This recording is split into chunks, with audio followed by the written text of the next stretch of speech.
bikin kayak gini nih. Tapi ini gimana sih caranya? Tadi aku udah bikin, cuman kayak dalamnya tuh masih ada gitu loh dan gak keriting gitu. Jadi kenapa aku nanya ke Cassandra? Karena kan ada beberapa koral yang aku bikin pakai cetakan dan bikin manual. Nah yang aku bikin manual tuh ternyata tekniknya itu salah. Jadi menurut Cassandra itu kurang bagus dan aku kayak mastiin lagi ini benar atau enggak. Ini udah cukup belum lebar? Pendekin lagi aja dikit.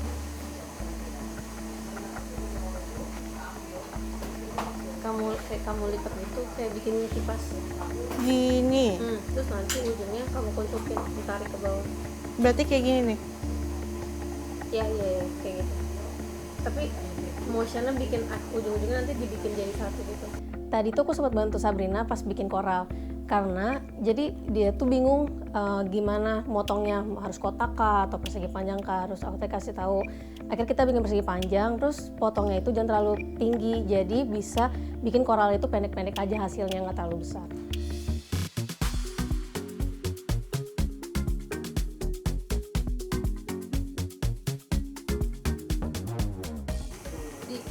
Ya. Ininya gepeng nggak? Hah? Masa sih? Saya bisa lebih bulat lagi. Udah bener kok itu. Tadi ya pas saya disuruh bikin koral ya tadi, itu bentuknya agak gepeng gitu. Strukturnya tuh nggak bagus lah ibaratnya. Emang? Itu ya gepeng itu. Oh. Mestinya bulatnya itu bisa utuh-utuh sama kayak yang atas.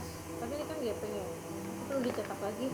Saya disuruh Cassandra harus ngulang lagi gitu karena bentuknya kan kurang perfect lah, kurang tebel gitu, masih gepeng. Ini aku contohin aja ya. Di tanganku ada bekas warna tadi. Oh, harus padat gitu. Ya, ini kan lebih bervolume kan, kayak bulatnya ke bawah gitu nih. Datar. Lebih tebel gitu lah. Yes. Oke. Thank you Sandra. Jadi tadi aku bantu Aldi pas dia bikin sandaler. Terus awalnya itu hasil cetakan dia flat, ternyata salah pas lagi proses ngeluarinnya. Jadi akhirnya aku tunjukin gimana cara ngeluarinnya, terus akhirnya hasilnya bulat, nggak flat lagi.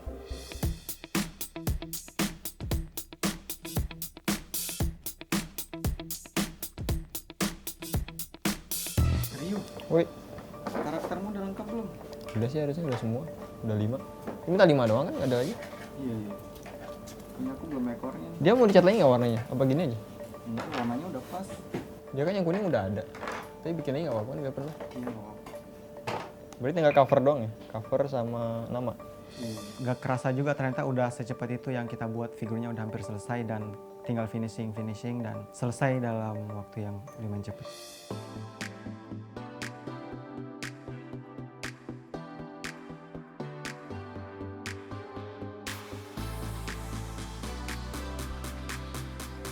Itu dalam bikin kue buat baby shark itu kan ada 3 kue.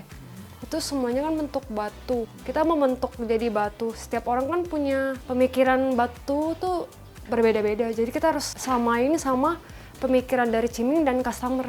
Kita harus menggabungkan mereka dulu, kita baru meskap jadi batu.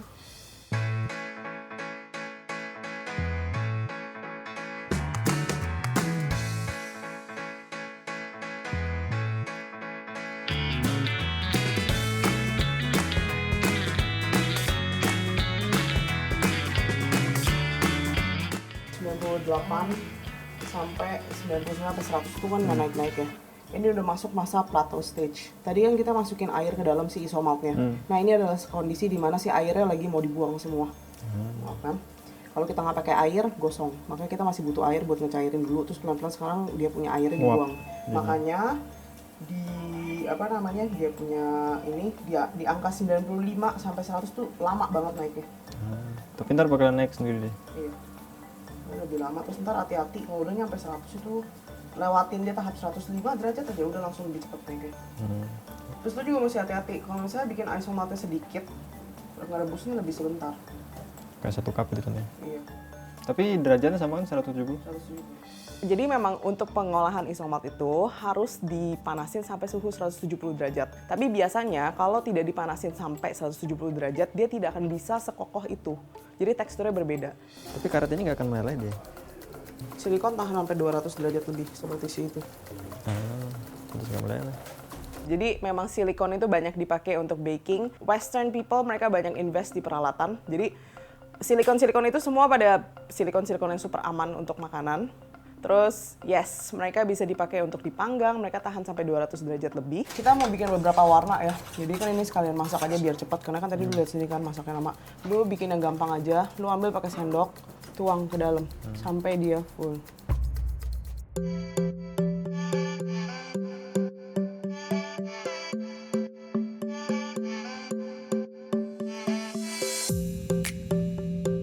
Kalau misalkan untuk pemberian warna, isomalt dan segala sesuatu, aku tuh selalu kasih warnanya tuh dikit-dikit dulu. Karena kita kalau misalnya bikin sedikit, maksudnya warnanya kurang gelap, kita bisa tambahin. Tapi sekali warnanya kegelapan, kita berarti harus tambahin isomaltnya lagi. Jadi aku selalu kasih tahu yang lain juga. Kalau lagi ngewarnain, warnainlah dikit-dikit dulu untuk mencapai, maksudnya pokoknya jangan pakai langsung banyak karena kita nggak tahu ini hasilnya seperti apa. Semua elemen itu berbeda. Misalnya kita lagi warnain buttercream, itu butuh pewarna yang lebih banyak dibandingkan mewarnain isomalt.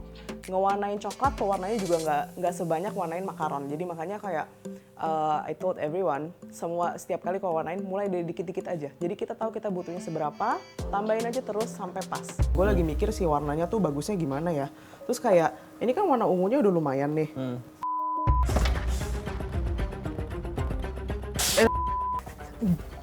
Gila panas banget. Dilap. Keburu kering. Nggak bisa. Kalau udah kayak gini, lu tarik malah kulitnya kecabut karena dia kan sekarang nempel nih. Oh, it's so bad right now. Ini udah kayak ngegelembungnya parah. I don't know whether you guys can see it or not. But actually di dapur terbakar, terpotong itu udah biasa. I think I still have like mana ya? Di sini pernah kebakar, sini juga pernah kebakar. Jadi sebetulnya tuh di dapur terus kebakar, kepotong itu biasa banget. Udah sering banget lah. Because kita memang bekerja dengan peralatan yang cukup membahayakan ya. Pakai air. Iya. Enggak, dia mesti tunggu sampai dia kering terus ntar copot sendiri kalau misalnya kayak gini. Bahaya. Jadi kalau nggak panas tidak bisa dituang. Bener juga. Waktu si isomaltnya kena ke tangan Ciming itu panik sih. Gue itu bingung kan mau ngapain, dilap. Nggak boleh katanya, kena air juga nggak boleh. Airnya suruh nunggu. Akhirnya nggak bisa ngapa-ngapain. Cuman panik doang. Terus bisa di ini. Udah sampai hilang nih kulitnya. Iya, sebetulnya nggak bener-bener hilang sih, cuman ini sih benar-benar kulitnya ya berasa lah kebakar. Terus lanjutin deh, aduh gila tangga gue masih sakitnya, ya ampun. Oh my god, it still hurts like hell.